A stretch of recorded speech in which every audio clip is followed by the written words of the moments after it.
I want to bring in House Armed Services Committee member and Republican Florida Congressman Mike Waltz. Congressman, it's good to have you here. Heritage Foundation, Brett Thanks. Sadler. This is a historical first, he says. Given the context of the war in Ukraine, tensions around Taiwan, this move highly provocative. Your response? Well, I think this highlights three things. One is the increasing China-Russia cooperation across a number of fronts that your guest talked about. That's everything from a joint agreement between China and Russia to put a manned space station on the moon by the end of this decade, to this type of naval cooperation, and then everything along economic lines. I mean, heck, China's increase of Russian oil and gas and coal is up over 50% just in the last year.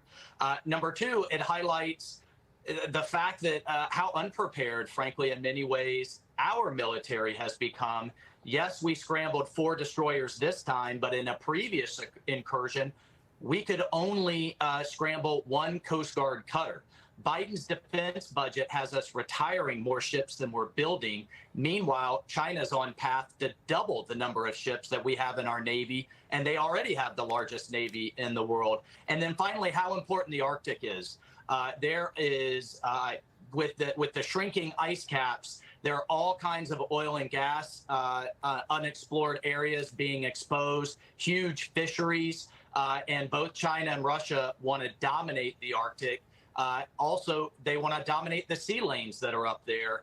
Meanwhile, we have had refusal after refusal to build new bases in the Arctic by this administration. This is no time to be cutting our defense budget, and it's no time to be kowtowing to Chinese dictatorship over climate change. But that's the policy that we have from this administration. So you're saying this is a threat to our energy supplies, because to be clear, we have opened up to drilling areas of Alaska.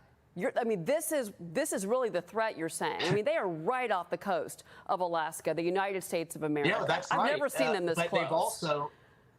The administration has shut down areas that we should be exploring in Alaska. And you also have Canada right there that's trying to build a pipeline to come out of Vancouver to export North American oil and gas. Remember, Biden administration shut down the Keystone XL. So, you know, this is why the administration's China policy is so all over the place.